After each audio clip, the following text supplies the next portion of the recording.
해봅시다. 자, 오늘 배울 거는 대사성 질환이라 그래서 여기 되게 쉬운 부분이거든.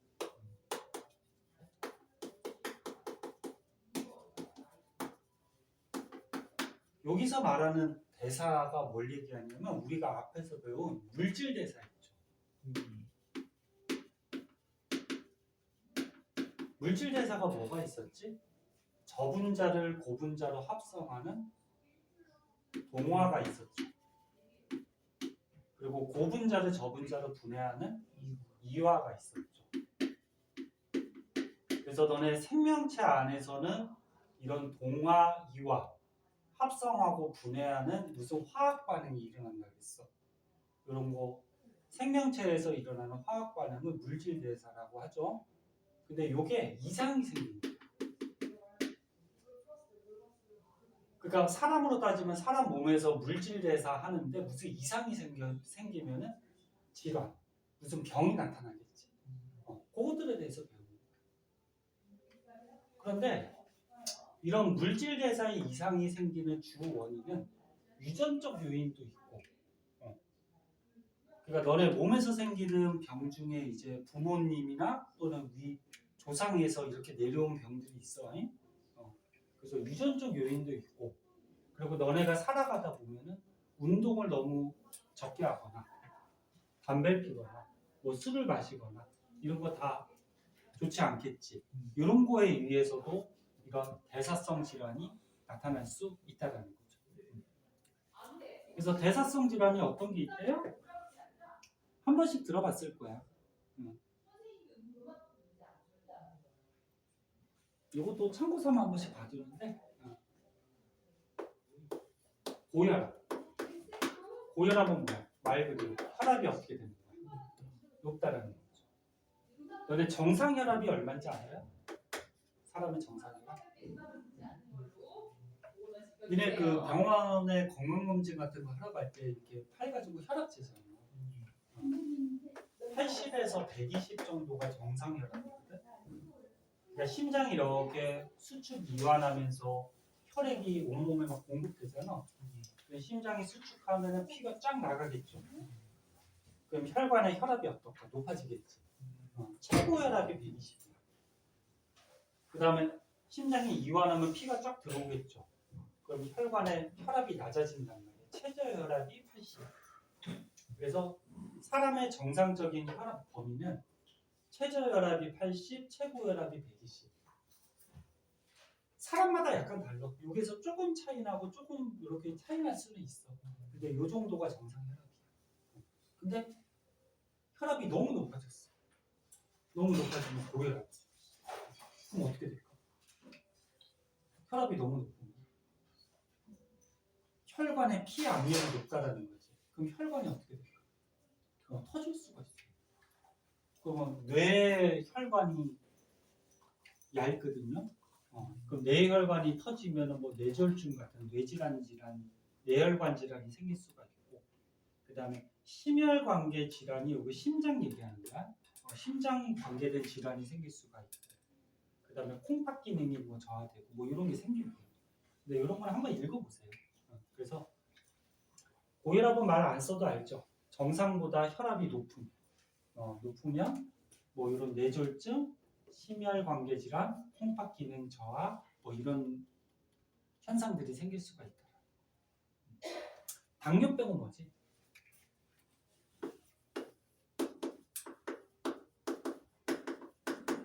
당뇨병. 혈액 속에 포도당의 양이 어떤 거야? 너무 많은 거야, 포도당이. 이거 뒤에서 호르몬 할 때도 한번 나오는데, 우리 몸에 호르몬 중에 인슐린이라고 있어. 인슐린. 얘가 어디서 나오냐면 우리 몸에 이자라고 있잖아.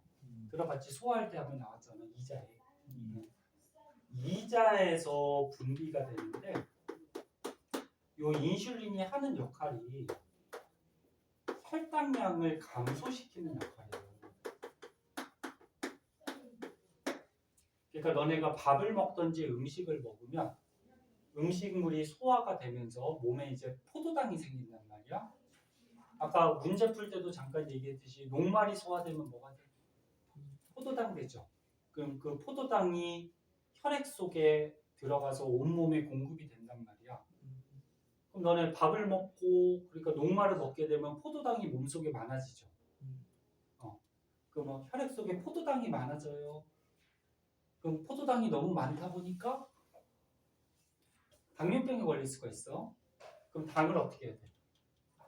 줄여야 되지. 네? 그럼 줄이는 호르몬이 누구라고? 인슐린. 그럼 당뇨병에 왜 걸리나? 인슐린이 제대로 분비가 안 돼서 그런 거지. 그래서 당뇨병은 인슐린이 제대로 분비가 안 돼서 당을 못 줄이는 거야. 그러니까 당이 너무 많아져서 요가 뭐냐면 오줌 요자거든. 몸에 당이 너무 많으니까 오줌으로 당이 빠져나가요. 그래서 인슐린이 제대로 분비가 안 되거나 또 한 가지 이유는 이자에서 인슐린이 나오잖아. 그치? 근데 이자가 기능을 잘 못하는 거야. 그래서 인슐린이 분비가 안 돼. 또는 인슐린이 나오긴 나왔는데 얘가 작용을 잘 못하는 경우가 있어. 얘가 어떤 작용해? 혈당량을 줄여야 되잖아. 근데 이걸 줄이지 못한다는 거예요. 그래서 책에 보면 혈당량이 정상 범위보다 높아가지고 몸에 너무 많아서 오줌 속에 어떻게 돼? 포도당이 섞여 나와. 정상인은 오줌 속에 포도당이 절대 안 나와요. 원인이 뭐라고? 인슐린 분비가 잘 안 되거나, 그치? 인슐린이 나왔다고 하더라도 작용을 잘 못하거나 이런 거. 그러면 뭐 이런 질환들이 생길 수가 있어요. 이거는 참고 삼아 보고. 선생님 참고 삼아 보라는 거는 시험 문제 잘 나오진 않는데 혹시나 모릅니다. 그다음 고지혈증.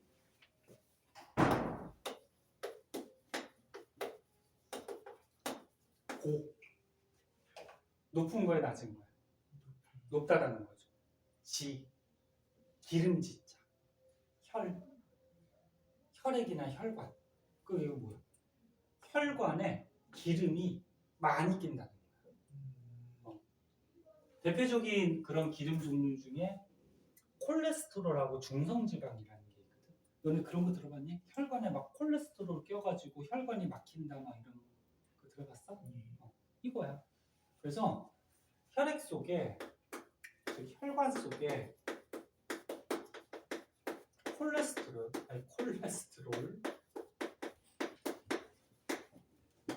스테롤, 뭐 영어니까 또는 중성지방 이런 것들의 양이 어떤 거야? 많은 거죠. 정상보다 양이 많아서 혈관이 기름기, 쉽게 얘기해서 기름기가 껴서 혈관이 좁아지니까 혈액순환이 잘 돼야 안 되겠죠. 그런 증상이 고지혈증. 그래서 뭐 혈액이 잘 흐르지 못하니까 동맥경화 뭐 이런 질환, 현상들이 생긴대요. 그다음에 지방간.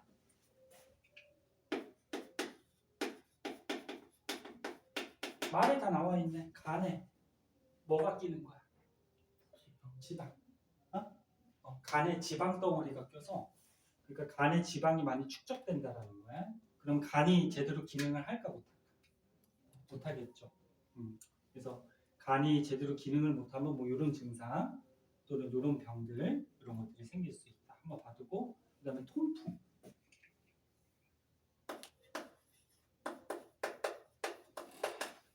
연애는 젊어갖고 이런 거 거의 안 생기죠.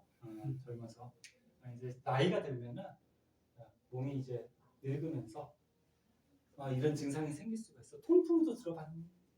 막 할아버지들 할머니도 막 통풍 생긴다. 들어봤어? 봐봐. 요산. 너네 단백질 분해되면은 뭐가 나왔었지? 저번 시간에 자신 있게 대답해. 단백질 분해되면 단백질이 너네 뭘로 이루어져 있다 그랬어? 어떤 원소? CHON 이런 게 이루어져 있다 그랬잖아, 그렇지?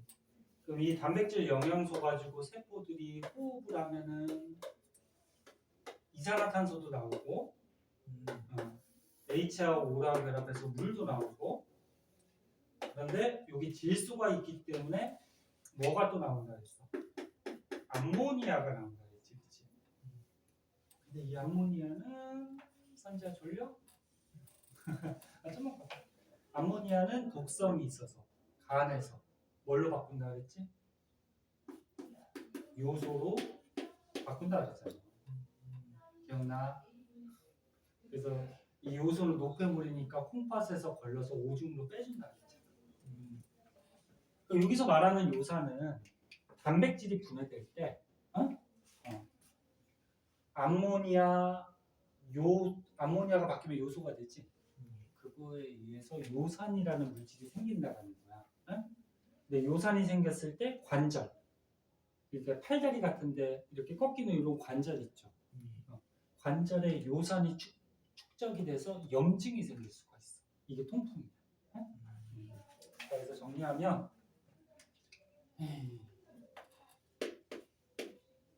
단백질이 분해돼서 만들어질 수 있는 요산이 어디에?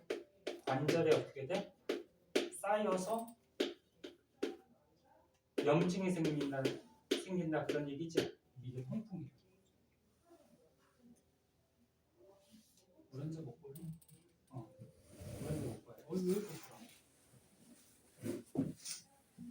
그래서 통풍이 생기면 또 뭐 이런 증상들이 나타난대. 그래서 한 번씩 읽어보시면 돼요. 그래서 결국적으로 뭐야? 우리 몸의 물질 대사에 이상이 생기면 이런 증상들, 이런 병들이 몸에서 생길 수 있다. 그 정도만 한번 봐주시고, 그 다음에 이제 밑으로 가보자. 밑으로 가면은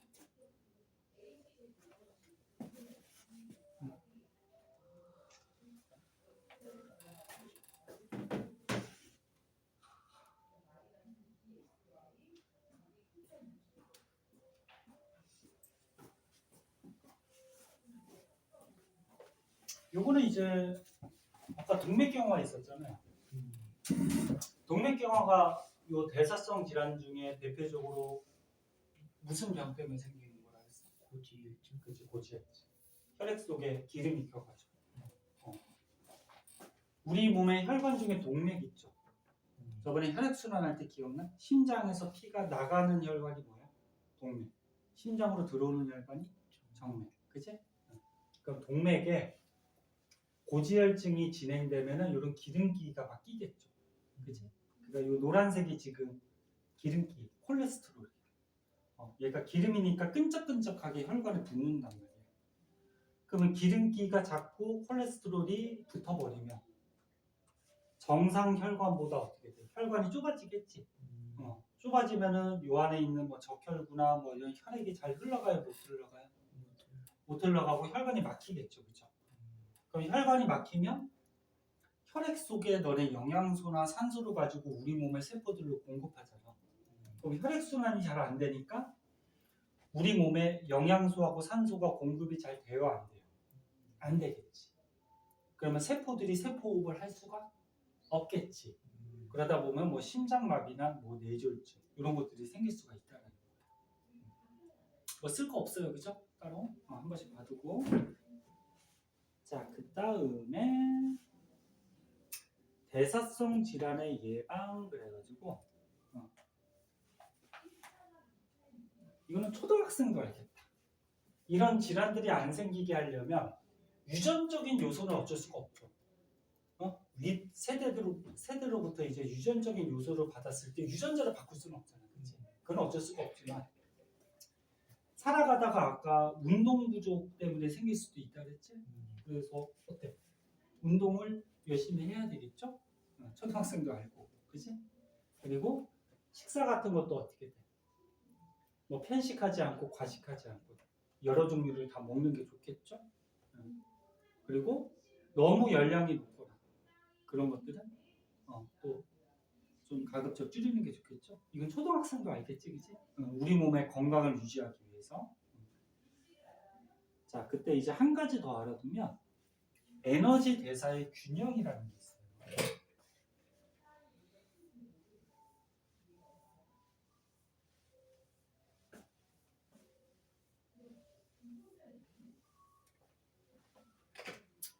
자,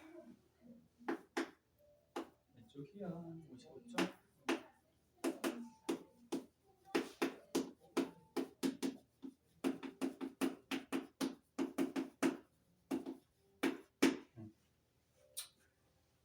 이것도 뭐 쉬운데, 너네가 하루 동안에 음식을 먹어서 몸에서 이제 에너지가 생겨요. 응? 이게 잘 안 보면 가운데 손가락 올린다. 잘 봐. 그래서 너네 음식을 먹으면 소화되면서 몸에서 이제 세포호흡을 하면 에너지가 생기겠지? 에너지 섭취량이 몸에서 이제 소비하는 에너지보다 적은. 그러니까 너무 음식을 적게 먹었다는 거지, 그치? 그러면 몸에서 어떻게 될까? 영양 부족 현상이 생기겠죠? 당연한 얘기죠. 그래서 몸에 영양 부족 현상이 생긴다라는 거는 섭취하는 에너지보다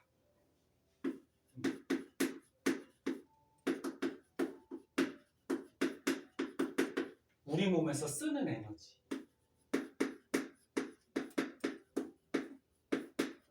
우리 몸에서 에너지를 어떤 경우에 써?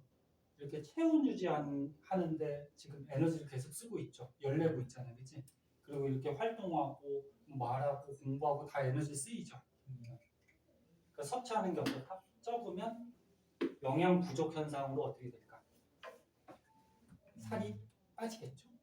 그치? 그게 심하면 어떻게 돼?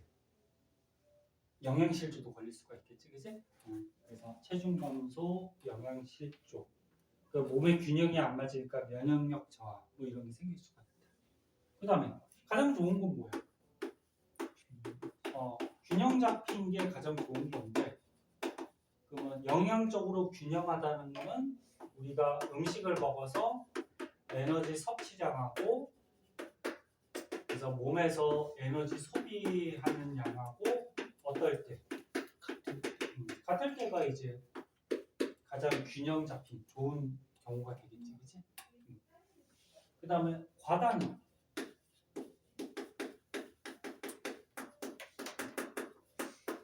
섭취량보다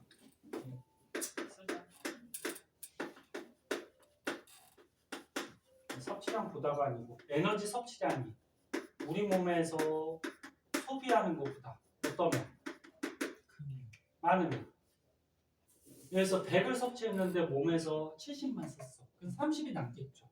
그럼 30의 에너지가 몸에 쌓이겠지. 그러면 체중이 어떻게 돼? 증가하거나 비만이 되고, 그 다음에 살이 많이 찔수록 아까 배웠던 대사성 질환이 발생할 확률이 더 높은 거야. 영양 과다.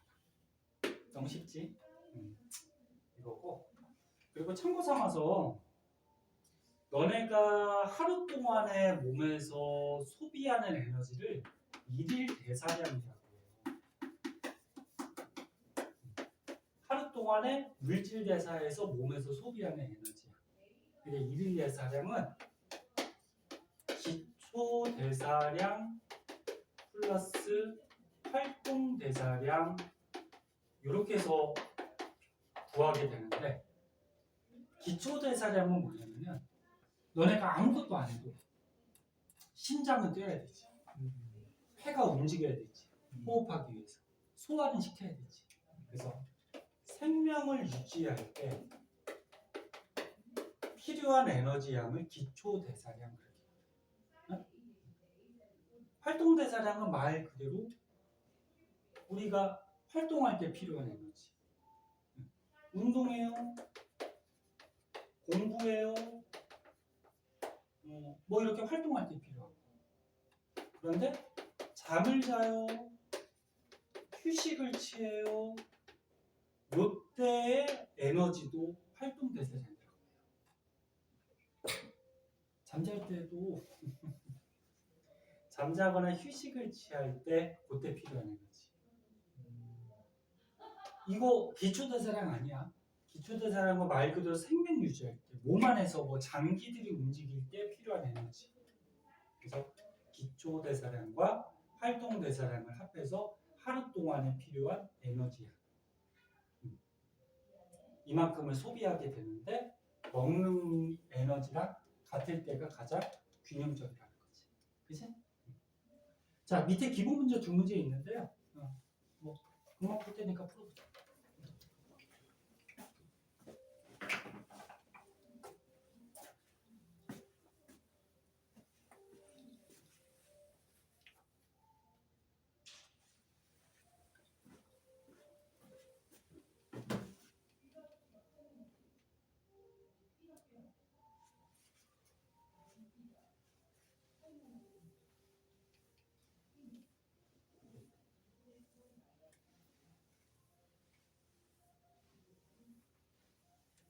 다른 사람은 앞에 답 띄워놨으니까 채점 한번 해보고. 너무 쉽죠 뭐 여기.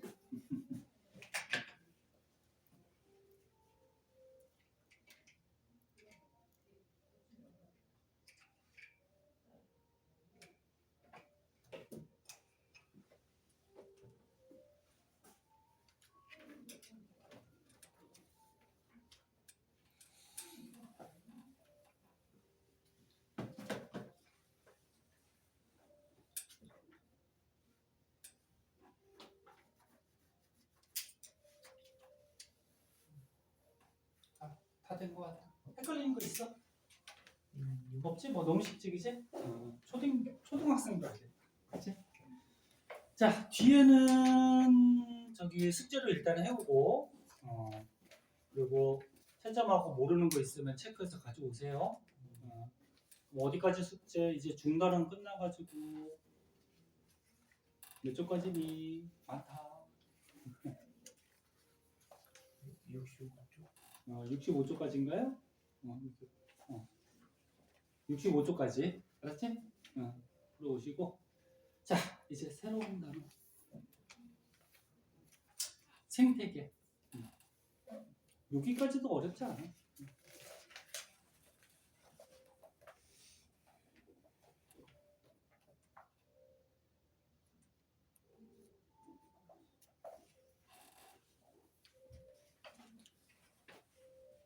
자, 68페이지 한번 볼게요. 이거 통합과학 때 한번 본 것 같죠?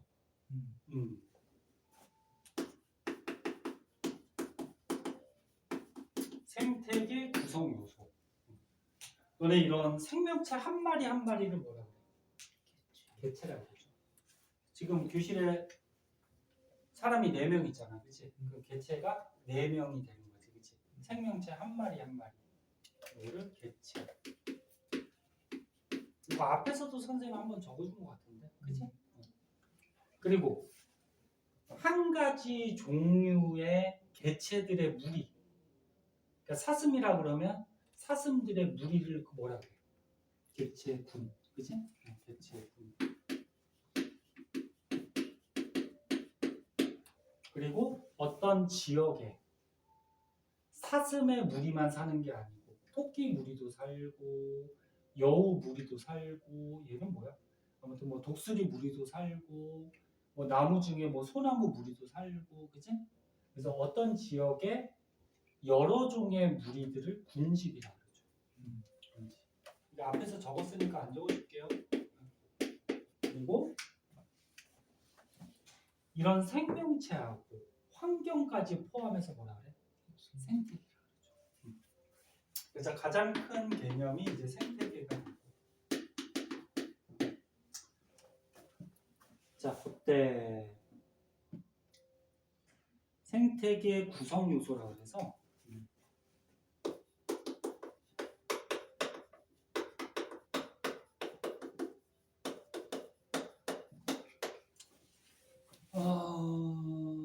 이렇게 그림을 한번 그릴게요.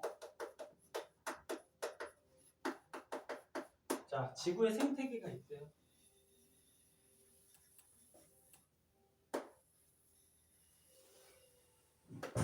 생태계는 뭐라 그랬어?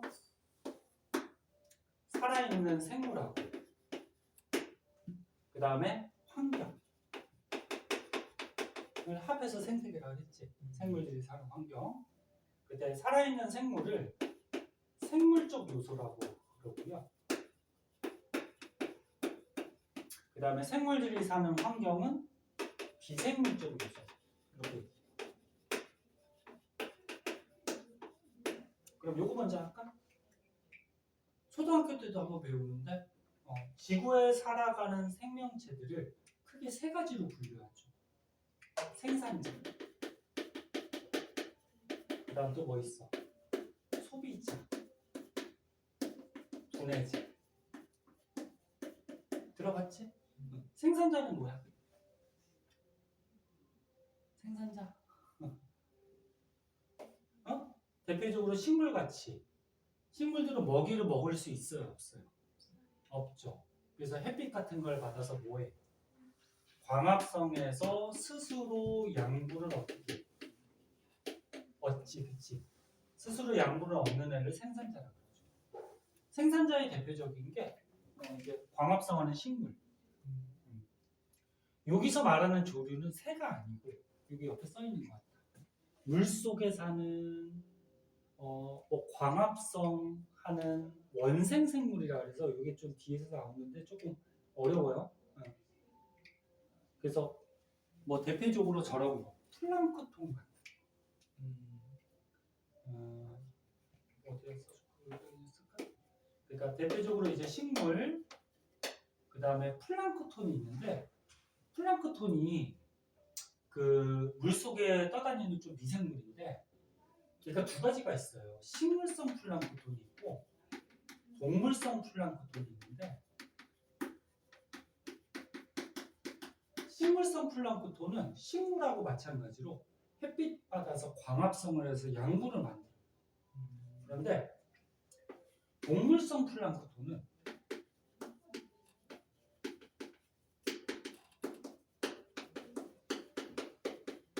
동물같이 먹이를 먹는 거야. 그래서 니네 소비자가 먹는 거야. 소비자가 먹이를 먹어서 영양분을 얻는 게 소비자지. 그래서 우리가 알고 있는 동물들 이런 것들, 그렇지? 사람도 어디에 들어가? 소비자에 들어가죠. 사람도 먹이를 먹어서 영양분을 얻잖아, 그렇지? 그래서 플랑크톤은 이렇게 두 가지가 좀 있어요. 그래서 소비자는 먹이를 먹어서 영양분을 얻어. 왜? 스스로 양분을 만들 수가 없잖아, 그렇지? 그때 분해자는 그럼 뭐야? 분해자는 생산자나 소비자가 죽었을 때 그 사체를 어떻게? 죽은 시체를 분해해서 거기서 영양분을 얻어서 살아가는 거지. 또는 뭐 소비자에서 배설물 같은 게 나왔을 때 걔네들을 분해시켜서 영양분을 얻으면 살아가는. 어떤 게 있을까? 생물 중 세균, 곰팡이, 버섯 이런 등등이 있어요. 대표적인 거. 얘네들은 이제 사체나 배설물을 분해해서 영양분을 얻으면서 살아가는 애들이야. 버섯이 광합성하니? 아니에요. 버섯이 어디에 살지? 그 그늘진데 썩은 나무 같은 데서 이제 살잖아. 그 나무가 썩었어. 죽었다는 얘기지. 거기서 영양분을 얻는 거지.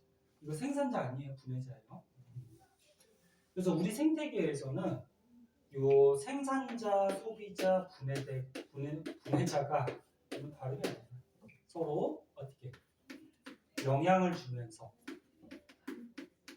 생태계가 살아가고 유지가 되고 있는 거지. 서로 영향 주는 것을 상호작용한다. 이렇게 얘기를 해요. 그리고 추가적으로 알아두면 여기 독립 영양생물, 종속 영양생물 이렇게 나와요. 독립은 뭐냐면 말 그대로 지가 독립적으로 영양물질을 얻는 생물. 그러니까 지 스스로. 그러면 이 생산자는 어떻게 돼? 생산자는 광합성에서 자기 스스로 영양분을 얻지. 그래서 얘는 뭐라 그래? 독립 영양생물 이렇게 얘기해요. 그러면 종속 영양생물은 뭐냐면 다른 걸 먹어서 영양분을 얻는 거야. 그럼 얘네들은 먹이를 먹어서 영양분을 얻어야 되지. 그러면 뭐야? 종속 영양생물이 되고. 그럼 얘는 뭘까? 분해자는? 분해자 스스로 양분 만들 수 있어 없어? 없지. 생산자가 죽거나 소비자가 죽은 걸 분해해서 얻잖아. 그치? 그럼 얘도 일종의 다른 먹이를 먹는 거다 이렇게 생각할 수 있죠. 그럼 독립이야 종속이야? 종속.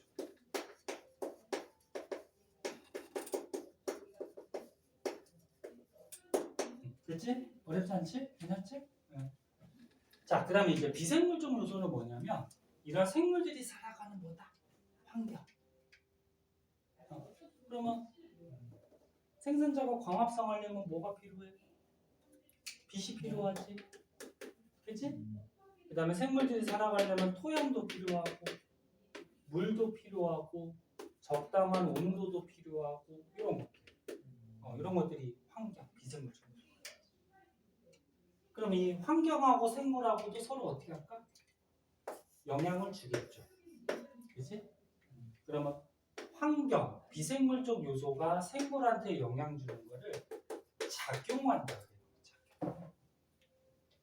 그리고 생물이 비생물적 요소한테 영향 주는 거를 반작용한다.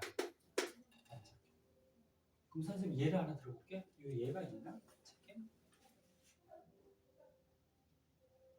아, 여기 있구나. 자, 여기 한번 보자. 느티나무가 햇빛을 받아 광합성을 했대. 봐봐. 빛은 뭐야? 비생물적 요소지. 햇빛을 받아서 느티나무가 광합성을 했대. 그러면 작용이야 반작용? 정신 차려. 작용이죠. 빛을 받아서 광합성을 한 거지. 네? 이렇게 영향을 준 거지. 맞니? 비생물적 요소가 생물적 요소. 하나 더 할까? 빛의 세기에 따라서 잎의 두께가 달라진다. 이거 통합과학 때 잠깐 나오는데 빛이 강한 곳에 사는 식물들은 엽록체가 발달했기 때문에 잎이 두꺼워요. 그리고 빛이 약한 곳에서 사는 식물들은 엽록체가 발달하지 못해서 잎이 얇아요. 그러면 빛에 따라서 어떻게 되는 거야? 빛에 따라서 생물의 특성이 바뀐 거지, 그치? 이거지, 그치? 됐지? 네. 그러면 식물에 낙엽이 쌓이면 토양이 비옥해진다. 비옥해진다라는 게 이제 거름이 많고 영양분이 많다라는 얘기지. 낙엽은 식물에서 떨어지는 거지. 그래서 식물의 낙엽에 의해서 토양이 비옥해진다. 반작용이지. 이런 작용이지. 그 다음에 붉은 여우가 붕어를 잡아먹었대. 여우, 붕어 다 여기에 들어가죠. 그럼 얘네들끼리 서로 뭐 한 거야? 상호작용. 늑대가 증가했더니 사슴이 줄었대. 그럼 늑대하고 사슴하고 뭐야? 서로 상호작용. 고를 수 있겠지. 통합과학 때도 한번 나오지 않았어 이거? 크게 어렵지 않아요. 자, 밑에 기본 문제 있냐? 한번 보자.